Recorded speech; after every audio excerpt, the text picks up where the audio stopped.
Welcome to episode 47 of Game of Thrones Abridged. 47 is not a very round number, it's not a very pretty number, it's not what you'd call a milestone, but this episode is a bit special because it's the first episode of Game of Thrones Abridged on Alt Swift X to be live streamed.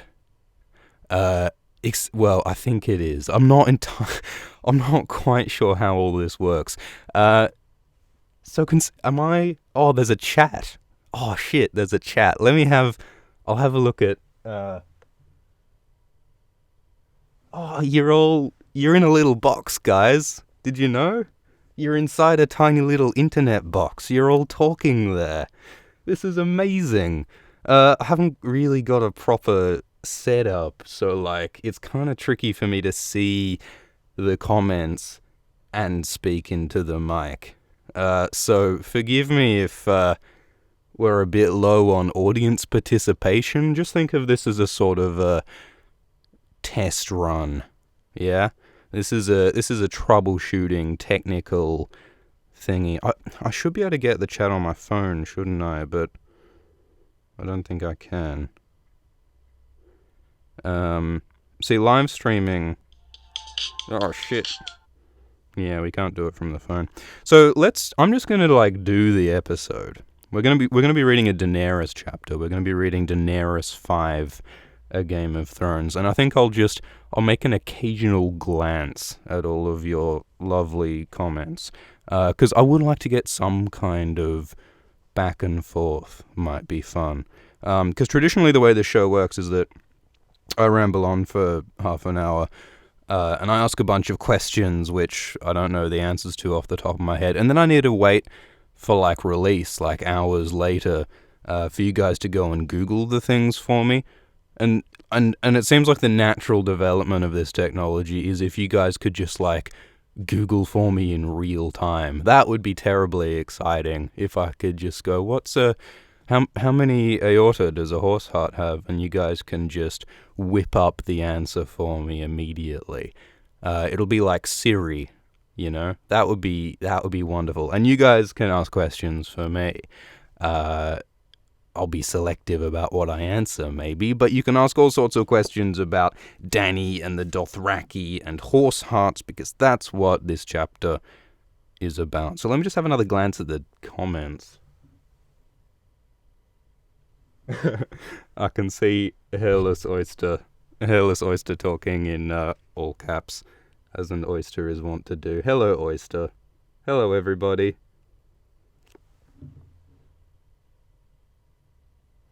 Joey Bonzo asks me, how big is my cork? Well, that's not fit for a live stream, is it? I'll get myself demonetized what are the rules on that stuff? I don't know. But we're going to read the chapter. The chapter is Daenerys 5, A Game of Thrones, episode 47, and it begins with a description of a heart steaming. The heart is steaming in the cool evening, and the heart has just been removed from the corpse of a wild stallion. I mean, I suppose the stallion probably wasn't a corpse when it had its heart still in it. Probably the reason why it's a corpse is because it hasn't got a heart in it. Hearts belong inside stallions, or that's what a stallion would tell you anyway. But this heart has been removed from the stallion to serve a greater purpose. This heart is about to be used in a sort of a religious, cultural ritual among the Dothraki, wherein Daenerys Targaryen is going to eat the horse heart. This is a whole new kind of food description. We know that George Martin loves his food descriptions. He loves his grease running down chins. This is an entirely new kind of food. This is Dothraki food. This is uncooked, unseasoned raw horse heart. And it won't be grease running down Daenerys Targaryen's chin. It will be blood. Stallion blood, because this is a rite about strength and giving strength to Daenerys' unborn child. Daenerys is pregnant of course. We have a description of the soft swell of her belly. And she's surrounded by the ancient crones of Vase Dothrak, the old women in Vase Dothrak, who serve as these sort of religious, oracle-y sorts of people. It's interesting that the Dothraki are this very, like, male-dominated society, as a lot of them are, but they have a lot of respect for the crones of Vase Dothrak, for their wisdom and their guidance. And so we have this whole thing when the Dothraki all come to Vase Dothrak. All the different Khalasars, who are normally like warring against one another, come together peacefully in Vase Dothrak every now and then to do these sorts of ceremonies. So in this case, they're welcoming Daenerys as Khaleesi, and they're about to drop a prophecy, like a hot mixtape, about Daenerys' unborn child. So Daenerys, of course, is a little bit out of her element, I suppose. I mean, she has right to be a bit nervous in this particular situation because, you know, she's a 14-year-old girl marrying a horse lord, and she's in this far distant, exotic Dothraki city, and she's the center of a religious ritual. This is not the sort of thing that most 14-year-olds have to deal with. I mean, most 14-year-olds in our society, the most nerve-wracking experience they would have would be like a midterm algebra test. But this girl is having to eat a horse heart to prove the worth of her unborn child to the foreign savages. So that's a big deal. It's like in Rick and Morty, what's the name of Summer's friend who marries Bird Person? Like, she's a bit out of her element. Tammy marries this large, proud, foreign man who doesn't say much, but he's very sort of powerful, seemingly, and he takes her off to this far distant land, and there's this exotic wedding scene, and there are deaths at the wedding. There are a lot of similarities between the relationship between Tammy and Bird Person in Rick and Morty and Daenerys and Drogo. The only difference being that, of course, Tammy is a intergalactic narc. I think, in Rick's words, she's actually an undercover agent for the government. Daenerys, as far as we know, is not an undercover agent for the intergalactic government. So in that respect, at least, there are differences between Tammy and Dany. But anyway, I think we're getting distracted. So Daenerys starts to eat this horse heart before all the gathered Dothraki, and yes, indeed, warm blood fills her mouth, and blood runs down her chin. And it doesn't taste very good, as, you know, it wouldn't. Have you ever tried to eat a raw horse heart? Not me, and I don't mean to, because it's described as thick and tough and stringy flesh. And of course it's also full of blood. And of course it's uncooked. I mean, you can get all sorts of diseases from certain kinds of uncooked meat. I wouldn't want to catch some kind of lurgy from some kind of horse heart, you know, some kind of stallion flu. What kind of mumps do you think can be found in an uncooked horse heart? Probably something bad. Anyway, so all right, but the idea here is that the reason why Dany is eating this horse heart is because it will give her unborn son the strength of a stallion, so that he will be strong and swift and fearless. So I guess there's the kind of idea here that by consuming the part of an animal, you gain its power, which is like a real life thing in some cultures, I believe. I think you've all seen District 9, right? Where like the South African warlordy dude wants to eat one of the prawns so that he gets their power. It seems to be a similar idea here with the Dothraki figure. Well, horses are fast, so if I eat some, I'll be fast. Which is a reasonable enough idea before you get science, I think. You know, I mean, why not? It must be the heart that does it. I mean, do you guys know about Farlap? You guys probably don't know about Farlap. Let me glance at the comments. Do you guys know Farlap? Okay, I don't think you know. Farlap was this horse Farlap was this horse who was really fucking fast. He was like the Flash of horses, and he won a bunch of horse races, and everyone was really impressed by this horse, and they were like, how is this horse so damn fast? And then when Farlap died, as racehorses inevitably do, they opened Farlap up, and they found that he had just a gigantic heart, just like a watermelon-filled heart. It like this was the oh fuck, what's the word? I forget the word, but it was a really impressive heart, and the reason why this horse was so fast and so powerful was because of the heart. So maybe this is what the Dothraki are sort of thinking. If it has a giant heart, maybe it'll be good at running good, and maybe if we feed this heart to the unborn child of a Khaleesi, her son will be mighty fast, just like Farlap. Maybe that's the chain of thought. And so she's eating this heart. And Daenerys thinks about some of the preparation that she's made in order to try and get ready for the prospect of eating a raw heart. Apparently, Dany has dined on bowls of half-clotted blood for months in order to accustom herself to the taste. And Irri made her chew strips of horse flesh until her jaws were super strong, and she had starved herself for a day and a night before the ceremony.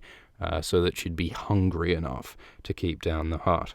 And so they mentioned that they were cutting up the heart with stone knives, which is kind of curious. And then now we're told the reason why they're using these stone knives. It's because no steel, no blades are permitted within the sacred confines of Vaes Dothrak. So the idea that Vaes Dothrak is like a peaceful place, it's not a place for war and conflict, and so you're not allowed to even bring steel blades into Vaes Dothrak. Which is why it's kind of interesting that they have these stone knives, right? Because stone knives technically don't break the rule on steel blades, even though they, can be used basically the same way. Which is kind of funny, It seems like there's no sacred religious rule that doesn't have a loophole somewhere. And in this case, one of the loopholes is a stone knife. I think it's mentioned later, but they also mention that one of the other loopholes that they use to kill people in Vaes Dothrak is they have these big, strong eunuch men who carry like these lengths of silk. And if someone's causing trouble down at the market, if you got some rabble rouser, some ruffian down in the market getting up in someone's shit, they just send one of these silk eunuch boys to come over and strangle them with the lengths of silk. And since they get strangled instead of cut open, they die without spilling any blood. So you can kill people in Vaes Dothrak without shedding blood.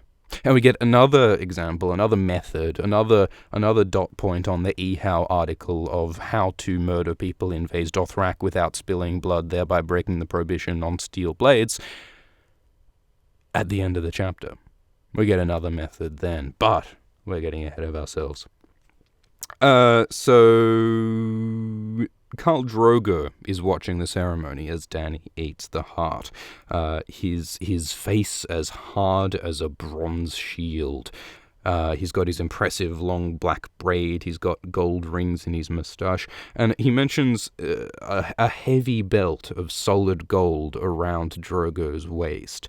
They keep mentioning this solid gold belt around. It's like a pro wrestling belt around Drogo.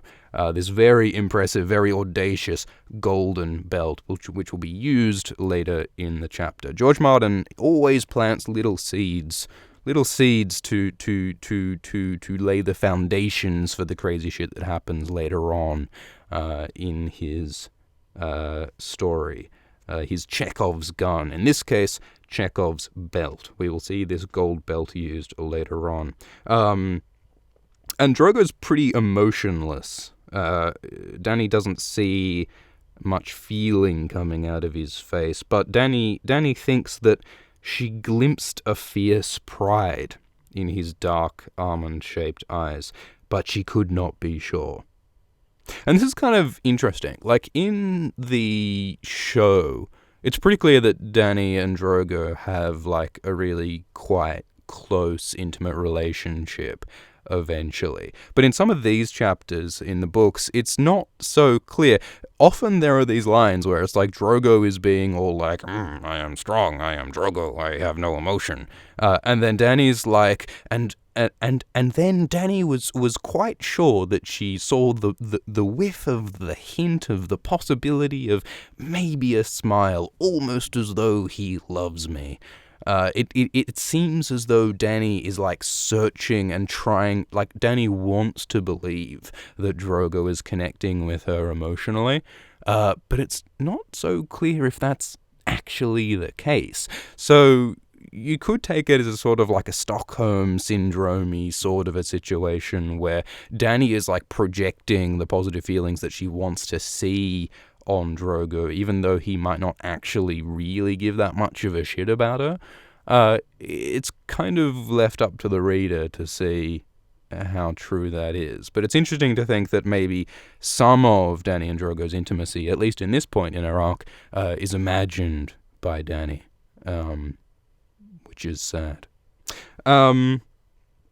Okay, so they're doing the ceremony. She's eating the heart, and Dany gains strength by looking at Drogo, and then she finally manages to finish eating the heart, and then Dany talks a bit in Dothraki. She says, "Kalaka Dothram." It even has a little fantasy apostrophe. You know how like fantasy languages in books, people often make fun of fantasy authors for using just like random apostrophes within the words, which you know in a grammatical sense is used kind of like fast and loose to mean whatever the fuck they sort of want it to mean. But like mostly the reason why they put random apostrophes in fantasy words is just to like give it an appearance of being like foreign.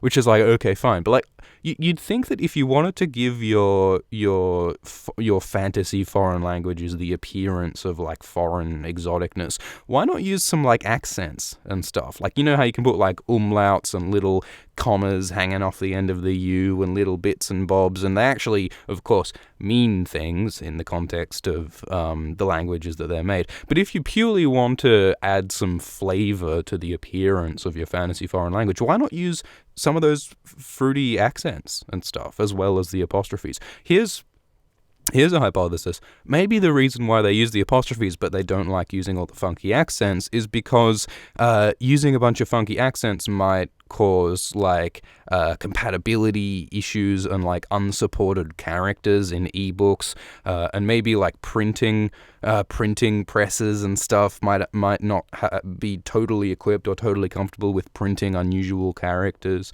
There might be some technical limitations that are the reason. Because I have heard that like publishers and printing presses have like quite specific rules about what kinds of characters and what kinds of language should be used in books. I think I heard once that you know how the quotation marks are they properly called quotation marks? But the double the quote lines, the quote blots, the quote marks. They can be double or they can be single. In printed novels, they're very often single instead of like the double apostrophe to denote dialogue. And apparently the simple reason why they like to use single quote marks instead of double quote marks is because it costs less ink. You spend half as much ink on the little quotes if you do them single instead of double, and that's the whole reason why they prefer single in books. That's what I've heard. I might be making that up. Correct me. But it's kind of funny that whole like stylistic decisions in books are partly dictated by, you know, saving ink. Anyway, so Dany says this thing in Dothraki, and she says it in her best Dothraki, because of course Dany is not yet fluent at Dothraki, but she's learning, and she has practiced this phrase for days to be able to say this particular line, and this line is, "A prince rides inside me." So the idea is that her unborn child is going to become a great leader of the Dothraki, and we find out more about that soon. But I find it kind of interesting that this is a phrase that Dany has practiced for days, and that she's been doing all this preparation in order to eat the horse heart, which of course makes the whole sort of ritual seem a little bit less authentic, right? If this is something she's been like prepping for, it's like even in amongst the Dothraki, who are supposedly these quote unquote, savage, unsophisticated, uncivilized peoples, supposedly. In actual fact, they're into political theater as much as the bloody Westerosi are. This is all, going to a script. This is according to a script, this whole ritual with the eating of the heart and the saying of the lines. And Dany has been, practicing in front of the mirror to get a Dothraki just right.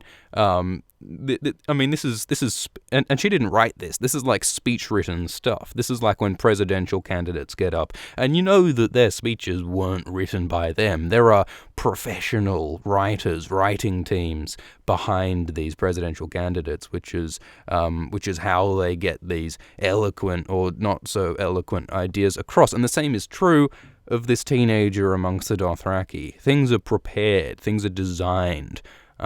Which means they're not quite, authentic, because it's politics, and that's what politics is, and that's one of the things that Game of Thrones shows us throughout the series, which is that politics is something that involves a certain amount of falsity, sadly.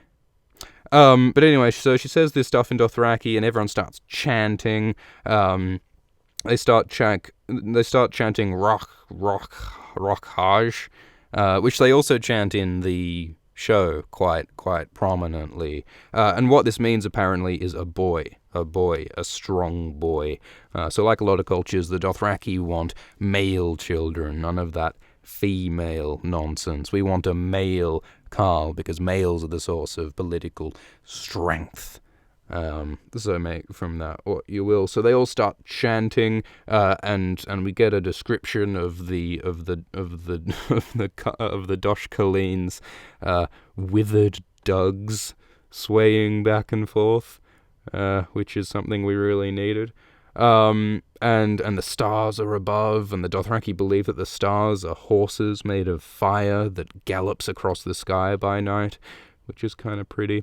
And there's this particular crone of the Dosh Kaleen, who has a single eye, and she's someone who peers into the future, which I suppose is ironic that someone with less physical eyes purportedly has more vision into the spiritual world. It's kind of reminiscent of Bloodraven, with his one earthly eye and his superior vision into the magical realms.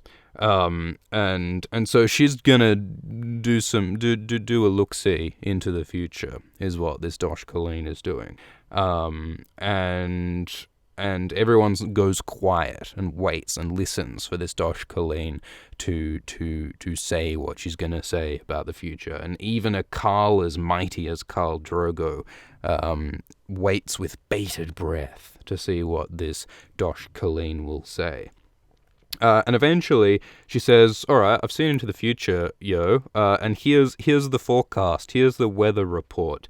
Your son, the son of Daenerys, the son of Drogo, this unborn child, will be basically the toppest bloke of top blokes within Dothraki culture. He's just going to be the best. He's going to be the paragon of what a Dothraki man should be. He will be fierce as a storm, and he will cover the earth with his khalasar. So many men will follow him, and his enemies will tremble before him, and his wives will weep tears of blood, which I suppose is good, and the bells in his hair will sing of his coming, and the milkmen in the stone tents will fear his name. So that sort of implies that this guy is expected to invade Westeros, because the pale white people in Westeros will hide in their stone castles when the Dothraki come to town. The prince is riding, and he shall be the stallion who mounts the world. So this is one of the first big prophecies we get in Game of Thrones. There's a prophecy that this Dothraki will be born, who will be a powerful Dothraki and who will conquer Westeros. And of course, spoilers, but this gets averted eventually, because Dany's son comes out as a monstrous little stillborn, and never leads anyone anywhere, least of all Westeros. So there are some alternative theories about, like, maybe the stallion who mounts the world is Drogon, Daenerys' dragon, because he will presumably take part in Daenerys' conquest of Westeros. Or maybe Daenerys herself is the stallion who mounts the world, something like that. Or maybe this whole prophecy was averted. Maybe this prophecy simply didn't come true. We get a vision in the House of the Undying for Daenerys when she has a vision of what her son would have been if he was alive. And we get this description of this terribly handsome Dothraki man with Targaryen silver gold hair, just being a badass, conquering Westeros and stuff. But of course that doesn't happen. So you got to ask, well, is this prophecy going to come true in some sense, or did it simply not come true at all? And was that a vision of what could have been but did not come to pass? It would be pretty significant if it doesn't come to pass in any sense, because there's usually this assumption in the fandom that prophecies do come true one way or another. Prophecies, often are expected to come true in a way that the characters don't expect. Like the Valancourt prophecy will probably be Jaime instead of Tyrion to kill Cersei. And, Azor Ahai is probably going to be something a bit fruitier than what people expect. But people rarely give thought to the possibility that a prophecy might not happen at all. So it'd be interesting if the stallion who mounts the world is one of those.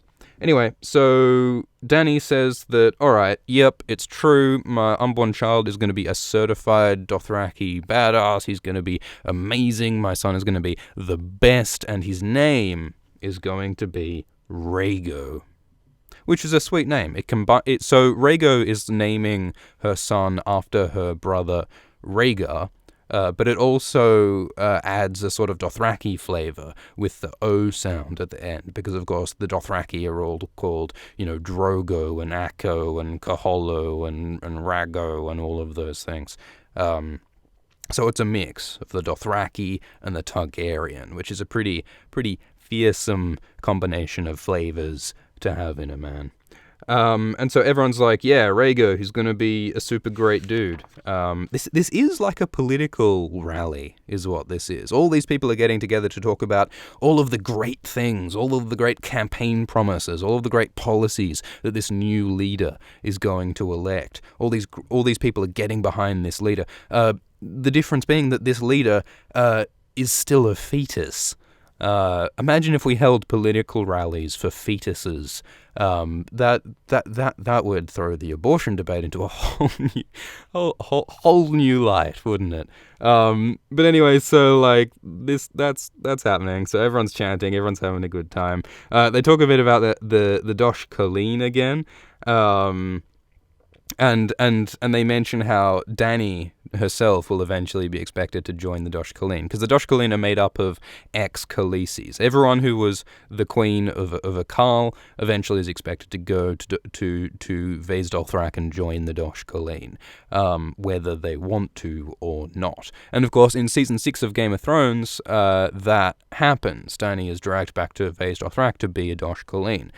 She decides to decline their invitation to join their little club, and with fire she makes her exit, as Daenerys is wont to do. But presumably in the books, that will also happen in some way, probably as ever a bit different to what happens in the books. Let me just have another glance at the chat to see if you guys are still breathing, because I'm not 100% sure that this is broadcasting properly. Is the audio quality good?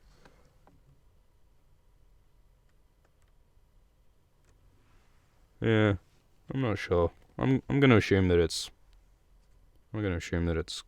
good enough. Anyway, so Dosh Colleen, And then after, all right, so this scene so far is basically exactly as it appears in the show. The show covers this scene pretty closely, pretty accurately.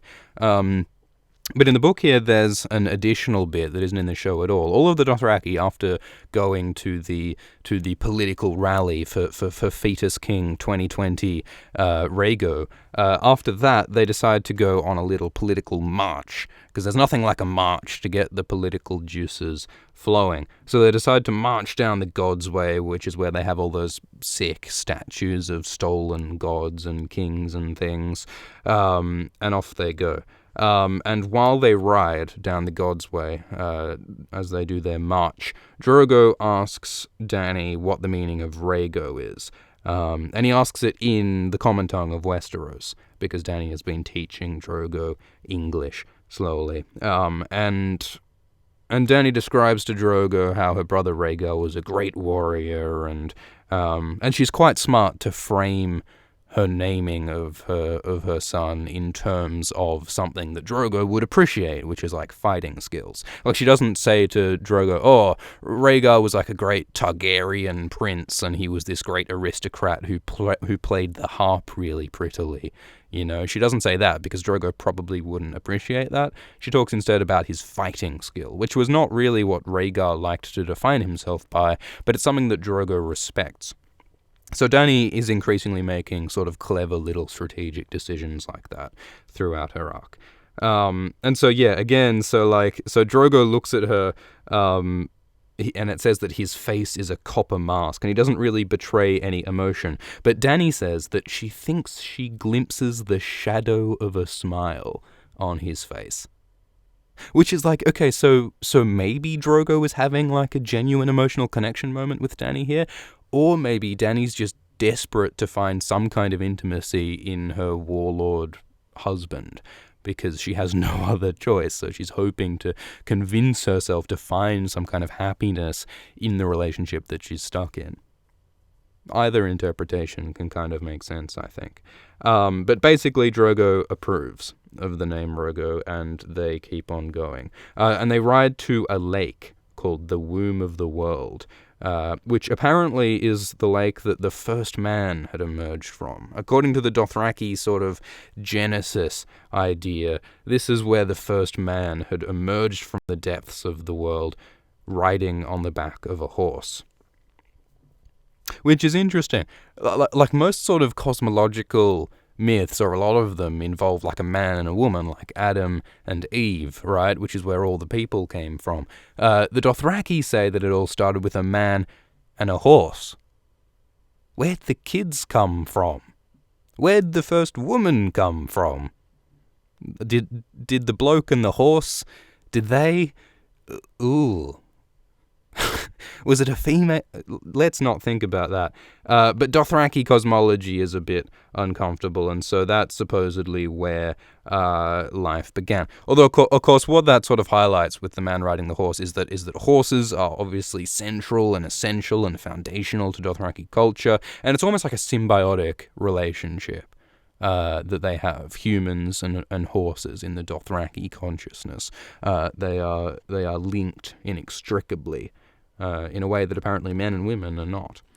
And so Dany gets naked and goes into the lake. This is all part of the ceremony, apparently. Every good political rally should end with a pregnant teenager in a lake. And so she goes into the water, and we get a mention of Dany's lower lips touching the water, which we all needed. Whenever George Martin writes about Dany's lower lips, I just get this face. I just get this image of George Martin's face, and it gets off-putting. So she goes into the lake, and everyone's like chatting about how great it is, and the sacred waters go onto her body. And so the idea is that this is kind of like a baptism, or like a christening, right? Where like they dunk the baby in the special water. So it represents some kind of birth or some kind of sacrament to show that this is like a holy thing. Although I suppose it's not only for Dany, it's for her unborn child, Rhaego. And so Drogo's turned on. We get a description of a Dothraki boner, under his gold belt, and so he lifts her up in the air and plonks her down onto his dick. George Martin really enjoys writing these scenes. Drogo picks up the naked, pregnant teenager Daenerys and plonks her onto his dick, and they have sex in front of everyone, and we get all sorts. Yeah, it's quite.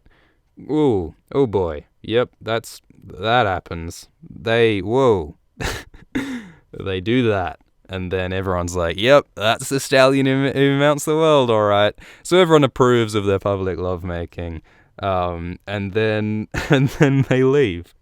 So for future reference, just remember that every good political rally features eating a horse heart, marching along on horses, a naked teenager in a pond, and then some public sex. I think if any American presidential candidate had those things in their campaign, they would instantly be elected Supreme President Leader for life. I would vote for whoever had that campaign, and I'm sure that you agree. Vote Rhaego 2020. And so they head back into the tents of Vase Dothrak, and they're chilling inside, and they're eating some actual food now, roast meat and curdled fermented mare's milk, which sounds pretty gross, but I think that's the closest thing the Dothraki have to alcohol. And so Dany's sort of walking by, and she's still naked, and people are like yelling comments at her, which is actually vaguely reminiscent of Cersei's walk of shame, when she was walking around naked in front of all the city. Though the tone is very different here. People aren't being aggressive or demeaning to Dany. They're being like, wow, you literally have like a god king in your belly, which is an entirely different kind of naked walk, because everyone's excited about the stallion who mounts the world. We get more food descriptions. There's plums and dates and pomegranates and so on, and all the blokes are getting drunk on clotted mare's milk, and they mention again that you can't shed blood or use blades in this city, and there's sort of the Dothraki aristocracy is out in full force. So all the different Carls, because there are lots of different Carls who lead lots of different Khalasars all together in Vase Dothrak, and the Carls are sitting up in the seats of high honor, being all important. So again, this is a reminder that like Dothraki society is not so different to Westerosi society in that they too have like these defined social strata, right? They have the Carls, who are the most important, then they have the impressive warriors who are sort of second down, and then third down there's like the sort of rabble of like of all the warriors and the workers and stuff, and then you have like the slaves, and then you have like there's a very defined social hierarchy, and we see this hierarchy in this chapter in the Dothraki tents. And one interesting footnote here is Dany's relationship to slavery. Because we know that later on, Dany has like this crusade against slavery, like it's her like signature issue, where she's absolutely determined to end slavery wherever she sees it. And it's interesting that slavery is very visible in the Dothraki society she lives in Book 1, but she never really seems to pay special attention to it. So I wonder at what point it was that Dany decided that slavery was something that A, she detested, and B, had the power to try to end. At this stage, she doesn't seem to have quite that attitude yet. Anyway, so Dany's sitting in the tent with all the Dothraki who are hanging out after the political rally, and she's trying to look for her brother Viserys. Because when you have a brother as unhinged as Viserys, you need to sort of keep an eye out to sort of manage him. It's like having like a really terrible 8-year-old, or what do they say, like the terrible twos, whatever age is just the worst in terms of just violent tantrums about how the kid wants to be king. That's what Viserys is like as a brother, just constantly throwing a tanty at the drop of a hat, screaming about waking the dragon and I am the king and all that. So in order to manage him, in order to prevent causing a commotion in the supermarket, in order to prevent any sort of embarrassing spew, you just got to keep an eye on Viserys and try to sort of manage him before he gets into trouble. So Dany's keeping an eye out for him. And she sees Jorah Mormont is hanging out, and the Dothraki treat Jorah pretty well because they respect him and his ability to fight with a sword as a knight. The Dothraki pretty much exclusively respect fighting ability, it seems. And so Dany asks Jorah to come over and chat. And so Dany asks Jorah where Viserys is, and apparently Viserys was in the market looking for wine because Viserys does not enjoy the taste of fermented mare's milk, which, you can hardly blame him for. So he's trying to get some wine because he wants to get shrunked. He wants to get a bit drunk, but he doesn't want to do it on mare's milk. And so he's been hanging out with the traders lately, apparently, drinking with them. And he's also been talking about trying to hire mercenaries there, because Viserys, in his ineffectual, flailing way, is still trying to assemble an army in order to invade Westeros and make himself king. Jorah, meanwhile, is chatting to the Khaleesi. Slaves are bringing him blood pie and other delicious foods, and Jorah's just kicking back. We don't know at this point whether Jorah is still informing on Daenerys to Varys, because remember that was a thing for a while. Jorah was dobbing in Daenerys to the small council back in Westeros in exchange for the hope of being allowed to return to Westeros one day, because Jorah is exiled from Westeros after he sold slaves and stuff. So it's not entirely clear if Jorah is still betraying Dany at this point, but he is, at least at this point, he's pretty much living the good life, honestly, in certain ways. He's just sitting back with the Dothraki, riding around sometimes, and having slaves bring him delicious food. Jorah's having a pretty nice time. And yeah, we get those descriptions of those eunuchs who, strangle people with silk so that they don't bleed. And there's grease on mouths, and they talk about the dragon eggs, because apparently Viserys tried to steal the dragon eggs because he wanted to sell them to go buy an army. And they talk about the value of dragon eggs. The value of dragon eggs is something that I think kind of fluctuates throughout the series. There are lots of different accounts of just how valuable dragon eggs are. I think at some point they sort of suggest that you sort of need all three eggs in order to get a decent sized army, but other times they suggest something else. It's a little bit unclear. All of the economics in Westeros is a bit unclear. The economics is unclear. The cartography, the geography, is unclear. A lot of very dedicated people have tried to work out all the travel times and distances and ship journeys and routes and all of that stuff for Westeros, and long story short, it doesn't really make sense. And the same is often the case with money. Monetary worth in Westeros is often pretty unclear, because George Martin doesn't seem...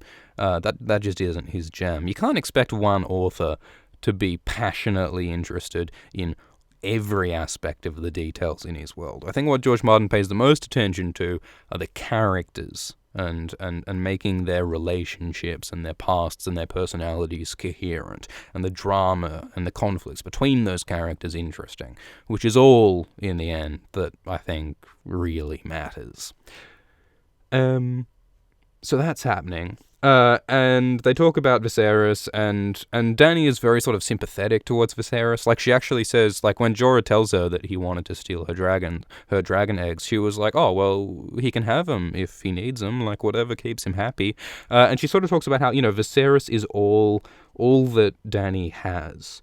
The only person that she has that she can trust. And Jorah's like, hello, I'm here. But more importantly, Jorah also says, well, no, the Dothraki are your people now. The Khal Drogo, they are your family now. You don't need this whack job crazy brother anymore. You don't need to pacify him with all this shit. And Dany has sort of already had this revelation out in the Great Grass Sea before. But this is another step in the direction of Dany rejecting her dependence on the abusive Viserys, and instead defining her own identity with Dothraki, and later with Slavers Bay and with other people. And another slave comes and fills up Jorah's cup. He's really enjoying this right now. And And then Dany's like, oh, by the way, you know all that shit that just happened with like the political rally and like the stallion who mounts the world and that whole prophecy. Don't tell anyone I said this, but I actually don't know what the fuck they're talking about. Jorah, could you explain this whole stallion who mounts the world shit? I'm a little hazy on the details. And Jorah starts to explain it to her. And he says that, yeah, well, basically the prophecy is the idea that there's going to be this Dothraki guy who's going to be an awesome Dothraki who unites all of the different Dothraki Khalasars who are normally separate into one giant army. And he's going to take them across the sea, and he's basically just going to conquer the world. It's going to be great. And Dany says, oh, in a small voice. So Dany at this point in the story is not the conqueror who we see later. She's not like fire and blood and all about taking over shit and waging war. She's not like that yet. At the moment, she's mostly just sort of like, wow, I hope my brother doesn't get mad at me, and wow, I hope my husband actually likes me and isn't just using me for his own purposes. Wow, I kind of hope people are nice to me. She changes a lot later in the series, obviously, as she becomes a conqueror bent on taking what is rightfully hers in her eyes. And then Dorea, one of the little servant girls, says, "Oh, by the way, your brother just turned up. Do you wanna deal with that?" Because Viserys has come in, and from the lurch in his step, Dany can see at once that he found his wine. So we get a description of Viserys, and he's a mess. Viserys is white girl wasted right now. Basically, his beautiful blonde hair is matted and tangled. He's very drunk. His boots are dry and cracked because he's wearing all his old velvets. Like, he refuses to wear practical Dothraki clothes and instead wears the old silks and velvets that he got at Illyrio's manse, even though they're completely unsuited to the environment of the Dothraki Sea, and they've quickly gotten filthy and ragged. So he looks just like a fucking mess. And he staggers into the room. And he immediately does what Viserys does, which he just starts shouting and being angry and says, "How dare you presume to start eating the feast without me? How dare you do this? How dare you do that?" He calls his sister a whore, and he calls himself a dragon. And it's just embarrassing, man. It's just embarrassing. No one who says "how dare you," by the way, is ever a good guy. Have you ever seen a good guy say "how dare you"? That's only something that entitled, self-aggrandizing pricks ever say. You know, Bond villains and the like. Only those people are the sorts of people who say "how dare you." "How dare you" is like the moist of character dialogue. When you say moist, you're indicating that this character is gross and not to be liked.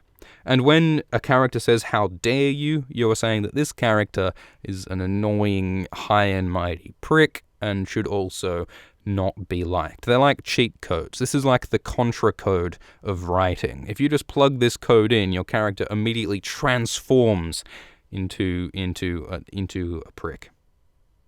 Magic. And so anyway, so Viserys is just going in, and all the Dothraki are laughing at him because he just looks ridiculous. But everyone's also sort of eyeing him cautiously because they notice that Viserys has a sword at his belt, which you are absolutely not meant to do in Vaes Dothrak, the sacred Vaes Dothrak. And so Viserys basically turns up and says, like, "Yo, you fucking started the party without me? What's up with that?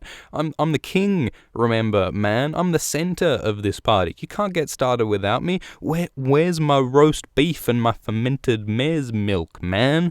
And the Dothraki are like, "Man, we didn't even invite you. Like, please don't." It's like an embarrassing situation, some kind of house party where someone drunkenly invites themselves and strides into the living room and knocks over a tray of cocktails. It's not a good look. And Drogo and all the alpha males who are running the situation basically say, "Look, if you gotta be here, just sit out in the balcony with like the stoner kids. We don't really want you in like the main space, if that's okay." And they laugh at him, and Viserys does not enjoy their mockery. That is no place for a king, he says. And they mock him some more. And then finally, Viserys draws his sword, which is a pretty gigantic no-no in Vaes Dothrak. It's the sort of no-no that would be carved into a stone tablet. It's a thou shalt not level of a no-no. You are not meant to use blades in Vaes Dothrak, because this is a sacred, peaceful place, and unless you use one of the official sanctified loopholes like stone knives or eunuchs with lengths of silk, you are not allowed to kill people in Vaes Dothrak. But Viserys does not give a shit about Dothraki customs, and so he starts waving his sword around like an idiot. And it's mentioned, by the way, that this sword was borrowed from Magister Illyrio, and Illyrio gave the sword to Viserys to make him seem more kingly. Which, of course, raises this whole sort of complicated issue that we won't get into now, which is, like, what actually was Illyrio and Varys' plan for Viserys? Did they really intend for him to invade Westeros? Did they really intend for him to become king? But one of the interesting parallels is that there's a popular theory, a really cool theory, that Magister Illyrio, his real candidate is Aegon Targaryen, or Young Griff, seems to be in dance. And there's a really popular theory that Illyrio and Varys are going to give young Griff the sword Blackfire, the Valyrian steel sword of the Targaryen dynasty, which has enormous like political symbolism in Westeros, this sword Blackfire. And that's something that people expect Illyrio to give to Aegon in order to make him more kingly. So it's kind of funny that we get in this chapter a suggestion that in order to make Viserys more kingly, Illyrio gave Viserys some random fucking sword. Like, it's not described as anything special. It's certainly not Valyrian steel. And I think that reflects the relative importance that Illyrio holds Viserys in compared to Aegon. Illyrio doesn't really care about Viserys and doesn't really think he'd be a good king, so he just gives him a random shitty sword. Young Griff, on the other hand, is quite probably, for a whole lot of important reasons that are talked about in the Varys video, is quite probably Illyrio's real candidate and someone who he really believes in and someone who he really wants to see as king. And that's why that kid, in contrast to Viserys, is going to get an actual fully sick ancient Valyrian steel sword, Blackfire. So there's a difference there. Viserys, meanwhile, waves around his shitty steel in a place you are not meant to wave around steel. And so Viserys approaches Dany, and he's really angry, and Dany's like, oh, please chill out, mate, don't be a fucking fool in front of the cool kids. I'll give you the eggs, the dragon eggs, if that's what you want, like, I'll pacify you, whatever you need, as long as you just chill and don't get yourself killed like an idiot. And Viserys is like, nah, I've had a fucking enough of this bullshit, mate. I want the crown that was promised me. Because, of course, this whole saga with the Dothraki began when Dany was given to Drogo in marriage as part of a deal for Drogo to provide Viserys with an army to invade Westeros, a Dothraki army. And for all the months since, they've just been traipsing around the Dothraki Sea with apparently no intention of actually going to Westeros anytime soon. So from Viserys' perspective, he does have some right to be pissed off. And again, you've got to ask, what was Illyrio's plan here? Did Illyrio really expect Drogo to make good on the promise of invading Westeros? And if not, why risk those valuable assets of the two living Targaryens and those dragon eggs? Why give those away to Drogo if there seems to be not even all that high of a chance of them actually going to Westeros in the end? The whole plan of Illyrio and Varys is very, very vague and hard to pinpoint, but again, it's talked about in the Varys video. And so Viserys is a fucking mess. He's making a scene at the house party, and it's embarrassing. And Dany starts to think of Viserys not as her brother, but as the man who had once been her brother. Like, Viserys is, like, really, like, a mess right now. He is weeping and laughing at the same time. Like, he's going, like, full Targaryen madness mode right now. Like his father, the Mad King Aerys. Viserys is breaking down, and Dany views him as the man who had once been her brother. So we really have a switch flicked in Dany's head at this point, where she's like, wow, I really shouldn't put up with this guy's bullshit for one moment longer. And Dany, of course, was pretty much the one thing that was keeping Viserys alive at this point. So, spoiler, things are about to turn sour for Viserys. And the Dothraki are talking, and Dany translates.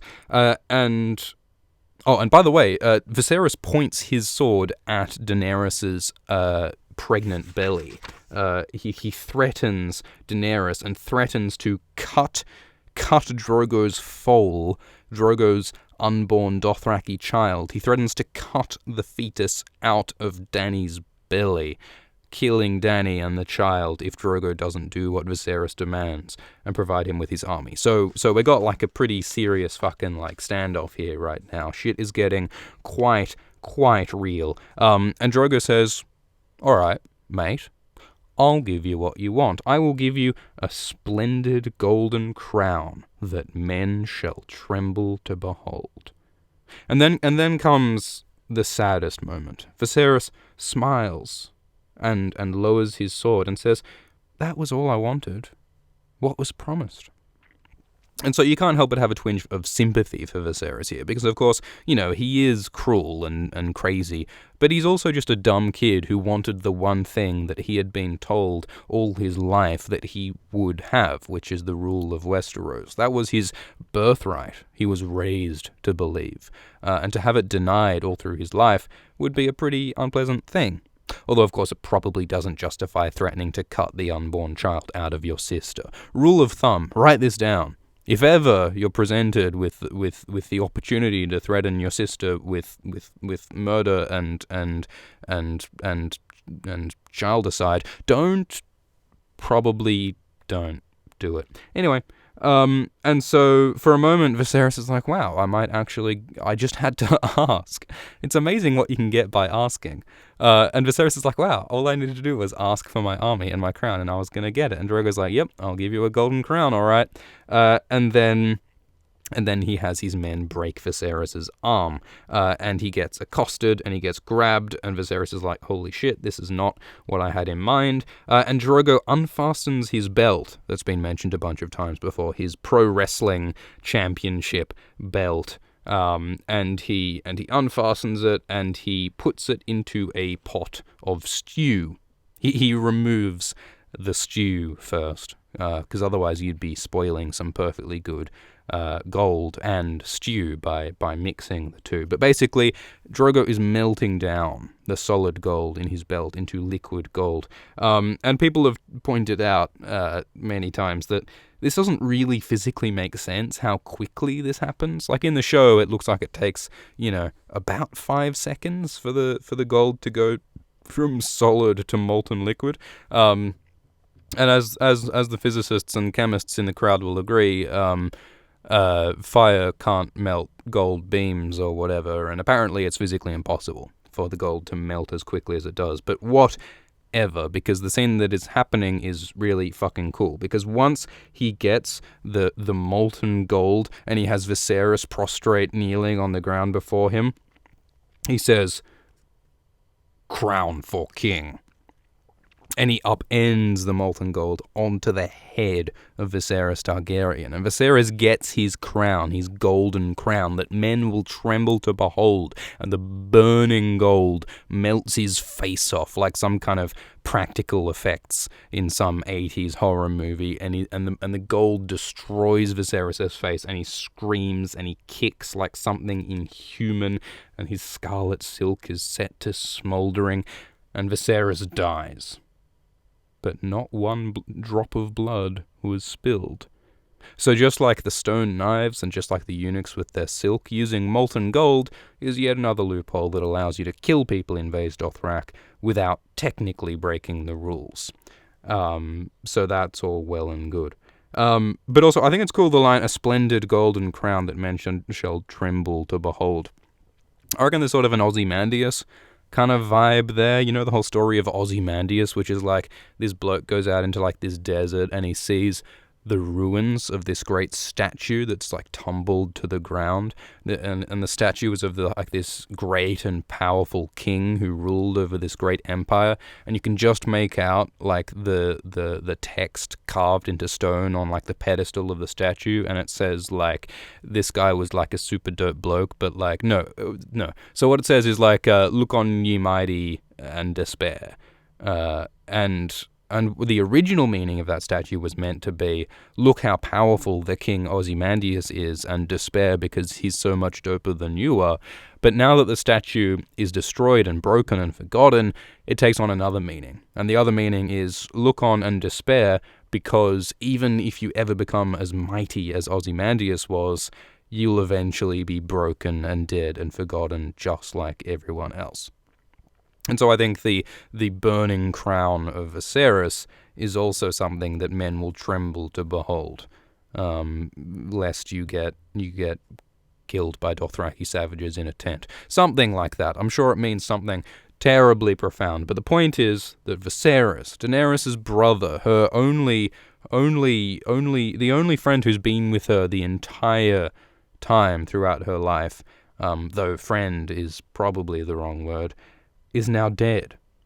The last sort of tangible connection, human connection that Dany has with her Targaryen heritage is dead. And now Dany has been inducted into the world of the Dothraki. She's gone through this ceremony, this political rally with the stallion who mounts the world and the horse heart and the lake and all this stuff. And so Dany has been accepted into the world of the Dothraki. What's that shit in like the hero's journey, the story of with the thousand faces or whatever? Dany has like passed into the new. She's gone beneath the veil. She's answered the call to adventure, and she's now in this new, exotic, foreign, different world from where she was before. And as we know from the hero's journey, Joseph Campbell stuff, no hero goes through this new foreign world without leaving unchanged. Finally, Dany thinks that after Viserys dies, Viserys was no dragon. Fire cannot kill a dragon. And this is one of the more sort of, controversial, misconstrued parts of the book, because there's this whole thing about how like some people think that Targaryens are fireproof. They can't be hurt or killed by fire. In the show, it does seem to be true that Daenerys Targaryen is immune to fire. We saw that in Season 6 in Vaes Dothrak, when Dany burns all those Khals and is completely unharmed by fire. But in the books, at least, George Martin has said a bunch of times that Targaryens are not all immune to fire. And the whole thing in Season 1, in Book 1, which we'll see later when Dany like emerges from the fire unharmed, that was like a special one-off miracle event, and it's not like representative of all Targaryens all the time.